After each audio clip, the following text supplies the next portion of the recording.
제 고향 예천은 들이 그렇게 넓지도 않고 또 무슨 특산품이 뚜렷이 있는 것도 아니고 또 교통의 요지여서 무슨 산업체가 들어설 만한 그러한 곳도 되지를 못합니다.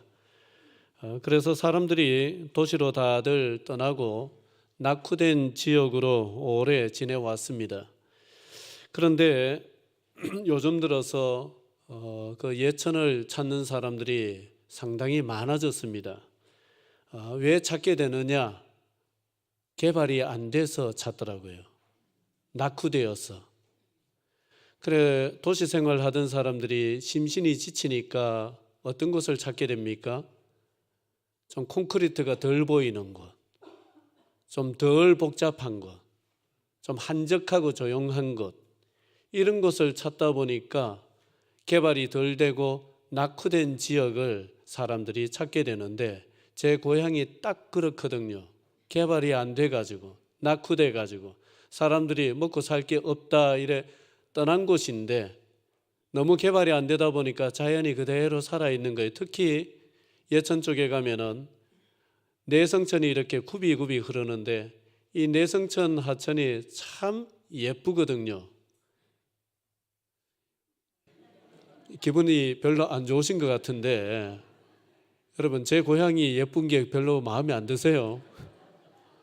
그 모래가 얼마나 막 예쁘게 반짝반짝거리고 그 사이에 굽이굽이 내성천 강이 흐르는데 상당히 멋있고 예뻐요. 그러니까 그런 것을 보기 위해 가지고 도시에서 사람들이 막 찾아오다 보니까 용국면 같은 데서는 순대 장사가 그래 잘 돼가지고 한 마을 전체가 다 집안 사람들인데 다 순대 팔고 있습니다. 집집마다 다 잘 됩니다. 이런 것을 보면은 참 세상의 이치라는 것이 정말 묘하다는 생각을 해보게 됩니다. 예전에는 안 좋았던 것이 시간이 지나니까 그게 오히려 좋은 조건이 되어서 이렇게 상황이 바뀌어버리는 거예요. 어디 그런 것만이 있습니까? 예전에는 굉장히 좋았던 것이 또 시간이 지나면은 안 좋은 것이 되기도 하고 이런 것이 우리의 인생살이고 이 세상에 돌아가는 모습입니다. 그래서 참 이게 오묘하지요. 그렇기 때문에 우리가 인생을 사는 데 있어서 너무 일희일비할 것 없습니다. 좀 좋다고 해서 지금 좋다고 해서 너무 좋아라 할 것도 없고요. 지금 좀 힘들고 부족하다 해서 너무 이거 힘들다 죽겠다 그럴 필요도 없습니다. 이게 또 언제 바뀔는지 우리는 모르는 거예요. 그래서 인생은 일희일비할 것 없고 또 힘들고 어려운 것 있다고 해서 그거 가지고 너무 불만할 필요도 없는 거예요. 인생은 감사하면 되는 것입니다. 감사하면 되는 것입니다. 오늘 본문은 기나긴 포로 생활을 끝내고 고국 땅으로 돌아온 사람들이 성전을 재건하고자 기초를 놓는 장면입니다. 여러분, 오늘 본문 에스라 3장 10절에서 13절까지 제가 1년도 안 된, 별로 오래되지 않았습니다. 한번 설교했었는데 기억하세요? 감사합니다.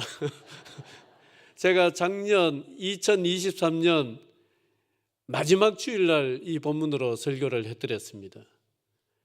2023년을 마감하고 2024년을 새롭게 시작하는 그런 말씀으로 이 본문을 삼고 말씀을 전했었는데 이제 2024년 추수감사절 되면 한 해를 돌아보게 되는 시점 정도 되잖아요.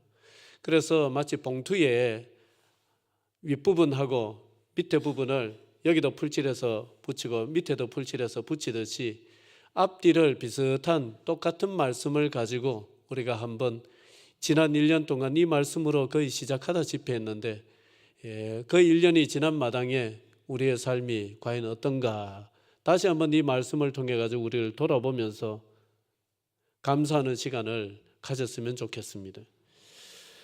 성전을 재건하고자 기초를 놓았는데 젊은 세대들은 막 좋다면서 환호성을 질렀지만은 무너지기 전 첫 성전의 그 위용을 보았던 나이 많은 또 그 제사장, 레위인들, 족장들 이런 사람들은 지금 새로 재건하고 있는 이 성전의 기초가 너무 초라해서 대성통곡을 하였습니다. 여기는 뭐 여러 가지 의미가 있습니다만은 어쨌든 이 사람들 눈에 다시 성전을 세운다는 것이 감격스럽기도 하지만은 첫 번째 성전에 비해서 이건 너무 초라하니까 너무 가슴이 아프고 그래서 또 울기도 하였습니다. 자, 12절 말씀인데 다시 한번 우리가 같이 읽겠습니다. 12절 시작. 제사장들과 레위 사람들과 나이 많은 족장들은 첫 성전을 보았으므로 이제 이 성전의 기초가 놓임을 보고 대성통곡하였으나 여러 사람은 기쁨으로 크게 함성을 지르니. 크고 화려했던 첫 성전을 보지 못한 세대는 오히려 마음껏 기뻐할 수가 있었지만은 첫 성전의 그 크고 웅장함과 화려함을 익히 보았던 사람들은 이 성전이 너무 초라했던 거예요. 그래서 너무 가슴 아팠던 거예요. 감격도 있었지만은 너무 가슴 아파서 또 통곡하였습니다. 여러분, 마음 같아서는 첫 성전 못지않은 웅장함과 화려함을 갖춘 성전을 짓고 싶었겠죠. 누군들 그런 마음이 없었겠습니까?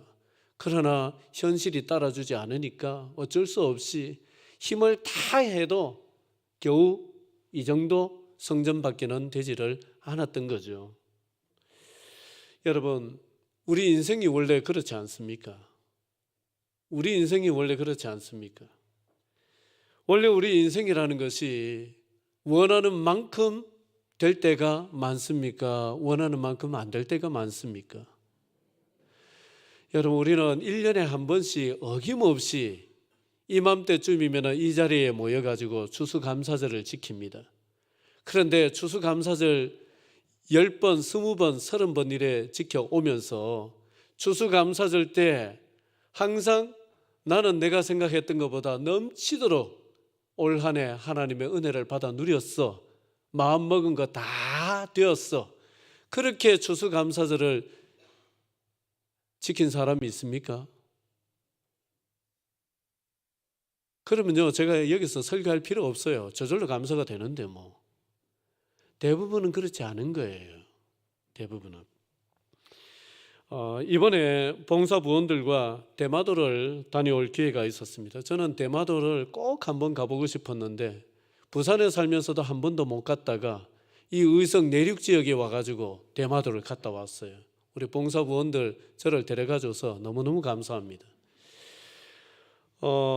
그래 이제 이번에 대마도를 갔는데 우리를 가이드 하시는 분이 여자분이었습니다. 이분이 피곤한데도 버스를 타고 산길 꼬불꼬불 이렇게 꼬불꼬불 가는데 휘청휘청 하는데도 자리에 앉질 않고 끝까지 서서 가이드를 해주고 또 이런저런 가는 곳에 얽혀있는 이야기를 해주는데 이분이 했던 이야기 중에 참 마음에 많이 남는 게 있어요.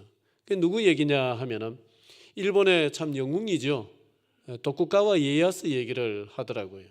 그 도쿠가와 이에야스는 일본을 통일하고 또 임진왜란을 일으켜서 우리나라에 쳐들어왔던 토요토미 히데요시 가문을 물리치고 일본 전체의 1인자가 되었던 사람이고 그러한 가문을 세웠던 사람입니다. 그런데 그러한 대단한 걸출한 영웅이 그 사람이 한 말 중에 어떤 말이 있느냐 하면은 무슨 일이든 마음대로 되는 것이 없음을 알면 오히려 불만을 가질 이유도 없다.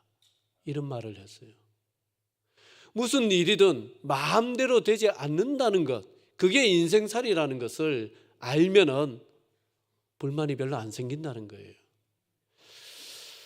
여러분, 그 사람은 일본 전체의 최고 가는 그 실력자가 되었는데 어떻게 해서 인생살이가 마음대로 되지 않는다 이런 얘기를 했느냐.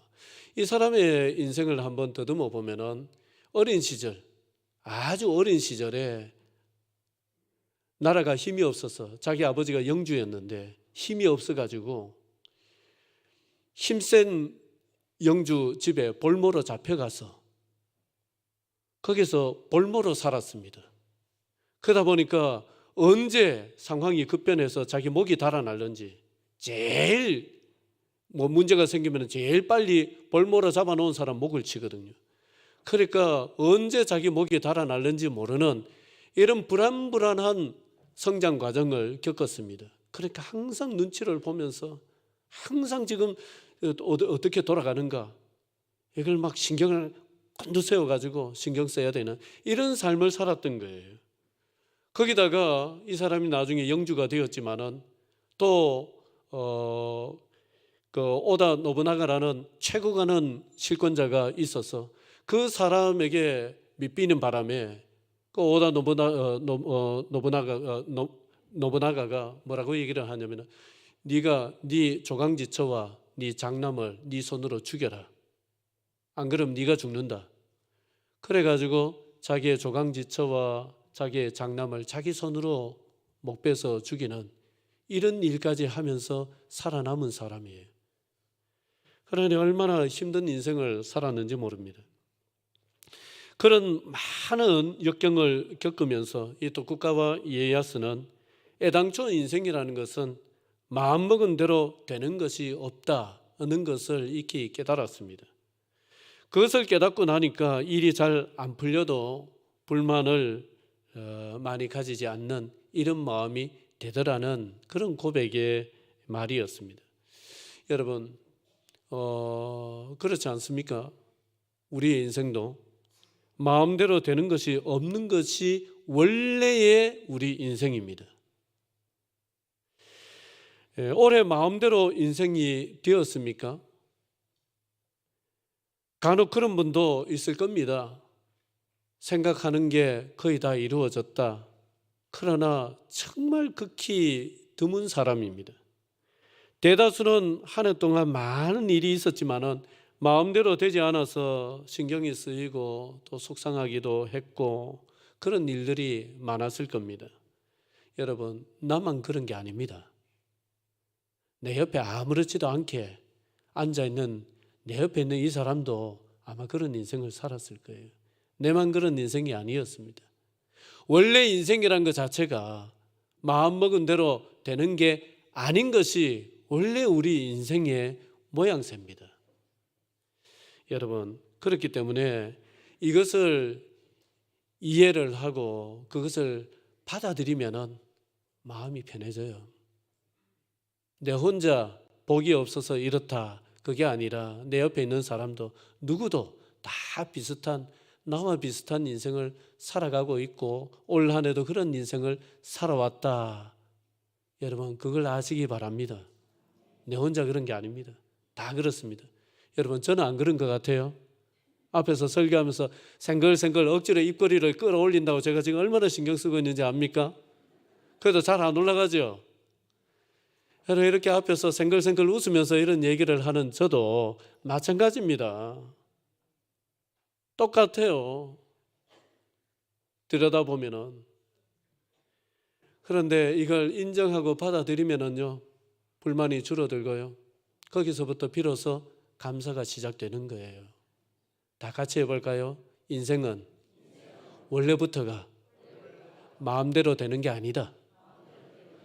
나만 그런 게 아니고 이 사람도 다 그렇다. 여러분 아멘입니까? 과거에 웅장하고 화려했던 성전을 본 적이 없는 세대는 지금의 성전을 감사했지만은 과거의 성전을 본 사람들은 현재의 성전을 감사하기가 힘들었습니다. 과거의 성전은 크고 화려했는데 현재의 성전은 너무 초라했기 때문입니다. 우리 인생도 그렇습니다. 과거에 너무 매달리다 보면은 우리가 감사를 못해요. 전에는 건강했는데 지금 덜 건강해요. 전에는 형편이 좋았는데 지금은 좀 많이 줄어들었어요. 그럼 또 감사하기 힘들어요. 또 지난날에 받았던 어떤 상처, 아픔 이런 것들이 덜 아물었으면 감사가 안 되고, 힘들게 했던 어떤 사건이나 어떤 사람, 그게 또 용납이 안 되고 용서가 안 되면 또 감사하기가 힘든 것이고 그렇습니다. 그런데 여러분, 우리가 아셔야 되는 것이, 우리는 항상 이렇게 생각하지요. 저도 그런 설교를 할 때가 많은데, 과거를 내려놓고 과거를 용서하고 과거를 치유하고 하면은 현재 감사할 수 있다, 현재 만족할 수 있다, 이렇게 생각합니다. 순서를 그렇게 가져갑니다. 과거가 해결되어야 현재를 감사하고 이렇게 할 수 있다, 이래 생각을 합니다. 그럼 맞아요. 그렇지만 쉬워요, 어려워요? 어렵습니다. 과거를 내려놓는다는 것이 어렵습니다. 눈만 감으면 그 생각이 또 새롭게 다시 또 생각이 나고 이러면 내려놓는 게 어렵습니다. 용서, 사랑하는 것보다 어려운 게 용서예요. 죽을 때까지 어려운 게 용서예요. 그 용서 어렵습니다. 그 과거를 다 그렇게 하고 난 뒤에 현재를 또 치유받고 감사한다, 이게 어렵습니다. 여러분, 반대도 있다는 것을 아셔야 돼요. 반대가 뭐냐? 과거는 그대로입니다. 해결되지 않은 상태입니다. 나에게 상처 줬던 일들 그대로입니다. 용서되지 못하는 마음 그대로입니다. 그럴지라도 여러분, 현재를 감사부터 시작을 하십시오. 현재를 그냥 감사부터 시작을 해버리는 거예요. 그래서 눈을 뜨면은 아침에 눈을 떴다는 것 자체를 감사하십시오. 제가 가끔씩 하는 얘기지만 저도 아침에 일어나서 새벽에 올라와 있으면 감사하게 느껴져요. 오늘도 눈 뜨고 여기 올라왔네, 이러면서 감사한 거예요. 여러분, 계절 따라서 너무 여름이 길어가지고 단풍이 빨리 안 들었죠? 빨리 안 들었죠? 단풍이 들었어도 색깔이 예전처럼 예뻐요? 거무틱틱해요? 좀 거무틱틱해요. 은행잎도 막 반짝반짝거리는 노란빛이 아니고 좀 hir그무리한 게 이상해요. 여러분, 그래도 감사하십시오. 그거 계속 파란 상태로 있으면 얼마나 지겹습니까? 그래도 11월 중순 정도 되니까 또 색깔이 저렇게 바뀌어 있는 게 얼마나 다행이고 얼마나 감사합니까? 감사하시기 바랍니다. 여러분, 어제 밤늦게까지 술 마시면서 속을 태우면서 안 들어오던 남편이 언제 들어와서 옆에서 1500cc 오토바이 타면서 드르렁 막 지붕이 떠나갈 정도로 그렇게 코를 골고 자더니만은 아침에 시뻘겋게 충혈된 눈을 뜨고 아침에 일어났어요. 사랑스러워요, 미워요? 사랑스러워요, 미워요? 여러분, 그래도 감사하십시오. 없는 것보다는 있는 게 낫습니다. 그래도 감사하시기 바랍니다. 여러분, 속 썩이면서 밤이 되어도 들어오지도 않고 어디 가 있는지 전화를 해도 전화도 안 받고 하는 속 썩이는 자식이 있다 해봅시다. 기다리다 지쳐서 그냥 잠이 들었는데 몰래 들어와서 지방에 들어가서 자는 척하고 누워있어요. 아침에 들어와가지고. 여러분, 속이 상하지요. 퍼붓고 싶죠. 그래도요, 안 들어오는 게 낫습니까? 몰래 들어와서 자는 척하고 저래 누워있는 게 낫습니까? 예? 어디 가서 소식도 없고 그러면 어떻게 하겠습니까? 그래도 들어와서 자는 척하고 저렇게 누워있는 게 얼마나 감사해요. 여러분, 우리가 무슨 얘기냐 하면은요, 우리가 자꾸 감사의 마음을 만들어내야 되고 물꼬를 자꾸 그쪽으로 가야 돼요. 아이고, 저거 믿다, 저거 싫다, 뭐 어떻다, 자꾸 마음을 그쪽으로 물꼬를 틀면은 계속해서 그렇게 살 수밖에 없어요. 그러나 물꼬를 자꾸 감사 쪽으로 트세요. 자꾸 감사 쪽으로 트세요. 감사의 마음을 자꾸 만들어내세요. 누가 안 줍니다. 누가 만들어서 넣어주질 않습니다. 내가 만들어내야 되는 거예요. 내 속에서 자꾸 감사할 거리를, 감사하는 각도로, 그런 눈으로 자꾸 보기를 시작하고 억지로라도 아이고, 그래도 없는 것보다는 있는 게 낫다. 그래도 저놈이 들어와서 저래 자는 척하고 누워있는 게 그래도 낫다. 속을 썩여도 그래도 감사하다. 자꾸 그렇게 생각하시기를 바랍니다. 여러분, 아픈 과거를 내려놓으면 현재를 감사할 수 있지만은 반대로 현재를 자꾸 감사하기를 시작하면은 과거의 아픔이 묻힙니다. 덮여버립니다. 두텁게 감사를 쌓아버리면은 아픈 과거는 더 이상 나오질 않게 됩니다. 못 나옵니다. 너무 쌓였기 때문에 무겁게 감사를 쌓으시기를 바랍니다. 여러분, 그렇게 자꾸 감사하다 보면은 그토록 치유되지 않았던 그 과거의 아픈 마음도 이게 치유되는 역사가 일어나는데 감사가 치유제입니다. 성전을 재건하면서 어떤 이들은 과거에 웅장하고 화려했던 성전을 생각하면서 현재의 초라한 성전을 보며 통곡하였지만 더 많은 이들은 초라한 성전도 기뻐하고 감사하면서 끊어졌던 민족의 역사를 다시 잇는 노력을 기울였습니다. 자, 11절 같이 한번 읽겠습니다. 자, 시작. 찬양으로 화답하며 여호와께 감사하여 이르되 주는 지극히 선하심으로 그의 인자하심이 이스라엘에게 영원하시도다 하니 모든 백성이 여호와의 성전 기초가 놓임을 보고 여호와를 찬송하며 큰 소리로 즐거이 부르며. 아멘.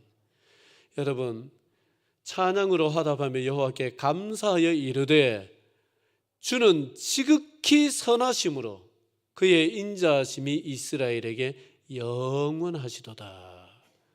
이렇게 감사했습니다. 망했다가 70년 포로 생활에서 돌아온 사람들이 주는 지극히 선하시다 이렇게 고백을 하고 있어요.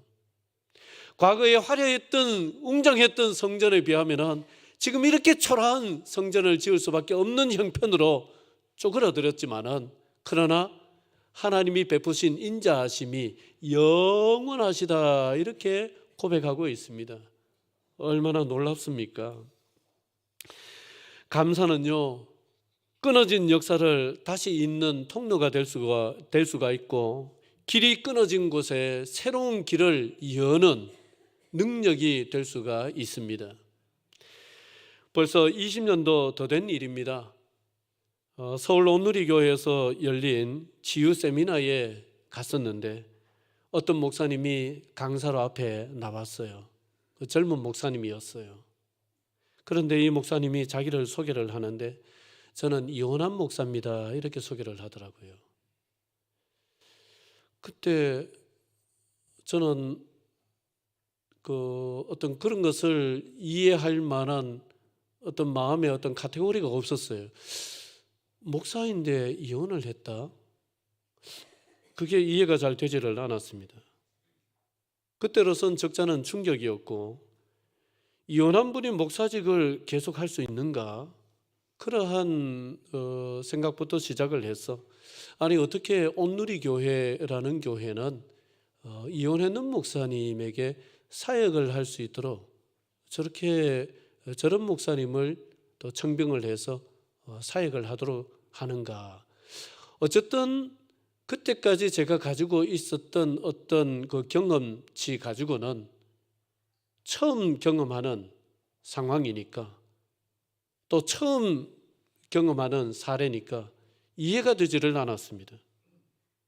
그래서 그분이 강사로 앞에 서서 이제 자기의 이야기를 쭉 하는데 어떻게 해서 이혼을 하게 되었고 이혼하는 과정 속에 무엇이 힘들었고 이혼하고 나니까 인생이 어떻게 됐고 목사로서의 삶이 어떻게 엉망이 되었는지 뭐 이런 것들을 쭉 얘기를 해요. 그 듣고 있는데 사람들이 다 숙연해져서 굉장히 가슴 아프게 거기에 공감하면서 그 얘기를 들었습니다.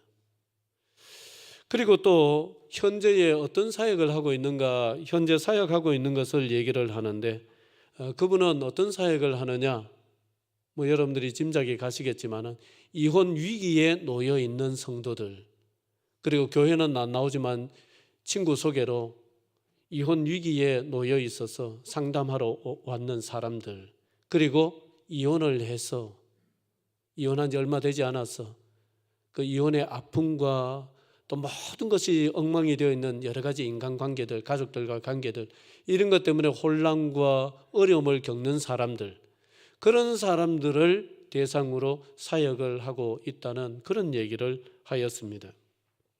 그런데 이분이 이혼한 목사로서 사역을 하는데 이분에게 상담을 받고 또 이분의 집회에 참석하고 하는 사람들이 그렇게 많은 거예요. 왜 많으냐? 왜 많으냐? 이유는 분명했습니다. 그 목사님은 이혼 위기에 있든지 이런 사람들을 상담을 하거나 그런 사람들에게 메시지를 전할 때 판에 박힌 모범 답안을 얘기를 하지 않습니다. 누구나가 뻔히 아는 그런 모범 답을 얘기를 하질 않습니다. 이혼 위기에 놓여 있는 사람들의 힘든 마음과 이혼한 사람들이 겪는 정서적인 어려움, 집안에서의 어떤 소외, 또 굉장히 정죄하는 듯한 어떤 눈빛들, 특히 기독교인이었을 때는 나가던 교회를 다시 못 나가게 되는 그런 어려움들, 이런 것들을 이 목사님은 너무 잘 아는 거예요. 자기가 목사로서 그걸 겪었으니까. 그래서 그것을 다 그 아픔을 이해를 하면서 굉장히 진솔하고도 상당히 현실적인 상담을 해주기 때문에 이분의 사역에 많은 사람들이 몰렸습니다. 무엇보다 이혼 위기에 놓여 있거나 이혼한 당사자들이 느끼기에 기독교인으로서 어떤 목사님을 찾아가서 상담을 해도 어쩔 수 없이 목사님에게서 뭔가 너는 비정상이야, 뭔가 너는 믿음으로 제대로 살지 못하고 있어 라고 보는 듯한 어떤 시각, 시선, 그런 느낌 아닌 느낌, 어느 정도 정죄하는 어떤 그러한 분위기, 이런 것들을 항상 느낄 수밖에 없었는데 이 목사님은 정죄하는 눈빛이 하나도 없는 거예요. 그래 얼마나 마음 편하게 고민을 상담을 하겠습니까? 우리 주님이 히브리서 4장에 의하면 상처받은 경험이 있는 치유자로서 우리를 이해하고 치유하시는 분이십니다. 그렇듯이 제가 그때 만났던 그 목사님이 딱 그러하였습니다. 본인이 이혼의 아픔과 상처, 이것을 겪어봤기 때문에 이혼 위기에 놓인 사람이나 또 이혼자로서 이혼한 성도로서 살아가는 어떤 아픔, 어려움, 이런 것들을 누구보다도 잘 이해하고 감당할 수 있는 그러한 이제 사역자였던 것입니다. 그 목사님에게 자신이 겪었던 이혼은 인생의 길이 끊어진 일대 사건이었습니다. 하지만은 우리 하나님은 그 끊어진 길에서 새로운 길을 개척을 해주셨어요. 누구도 할 수 없는 사역, 어떤 목사도 할 수 없는 사역, 오직 이 아픔을 겪어본 목사라야 해낼 수 있는 사역, 그런 사역의 장을 하나님이 새롭게 열어주셨습니다. 우리가 감사해야 되는 이유는요, 감사하면은 문제가 해결되고 텅 비었던 내 삶이 가득가득 채워지기 때문에 감사하는 게 아닙니다, 여러분. 감사하면은 모든 게 다 해결이 되어서 감사하는 게 아니에요. 그런 조건 때문에 그걸 바라고 우리가 감사하는 게 아닙니다. 그러면 그렇게 안 되면 어떻게 할 거예요? 감사했는데도 그렇게 안 되면 어떻게 할 거예요? 우리가 왜 감사해야 되는지 아세요? 우리가 감사해야 되는 이유는 우리 하나님이 오늘 저들이 고백했던 것처럼 하나님은 선하시고 그 인자하심이 영원하신 분이시기 때문에 우리가 감사하는 거예요. 우리 하나님이 그럼에도 불구하고 우리를 향하신 그 인자하심을 놓지 아니하시는 분이시기 때문에 우리가 감사하는 겁니다. 그런 하나님을 내가 섬기고 있기 때문에 그 하나님으로 인하여서 우리가 감사하는 것이지, 나에게 어떤 조건, 또 내가 감사하면 무엇이 오겠지, 이것 때문에 감사하는 게 아닙니다. 내 인생을 붙잡고 계시는 그 하나님은 어떤 일이 있어도 나를 향한, 우리를 향한 인자하심을 저버리는 분이 아니시기 때문에 감사하는 거예요. 여러분, 그렇기 때문에 내 인생길을 주관하시는 그 하나님은 내 인생의 길이 끊어졌다 할지라도 그것으로 끝내시는 분이 아니라 생각지도 못했던 다른 길을 여시는 분이에요. 다른 인생도 주실 수 있는 분이에요. 인생은 원래 마음대로 되지 않는 것입니다. 그것을 인정하고 감사하십시오. 그러면은 불만에서 벗어날 수 있게 됩니다. 과거에 너무 붙들리지 마시고 그냥 현재 주어진 것, 작은 것 하나라도 감사하기를 시작을 하고 의지적으로 감사해 보십시오. 여러분, 그러면은 놀랍게도 그렇게 해결되지 않았던, 그렇게 아물지 않았던 과거의 상처가 치유되고 아무는 역사가 일어납니다. 여러분, 그리고 아무리 인생길이 끊어진 것 같은 상황을 만나더라도 내 인생을 주장하시는 하나님이 신실하신 하나님이라는 사실, 나를 향하여 인자하심을 저버리는 일이 결코 없는 신실한 하나님이라는 그 사실을 인하여서 감사하십시오. 그 감사가 우리의 인생을 새롭게 만들어가기를 시작할 것입니다. 기도드리겠습니다.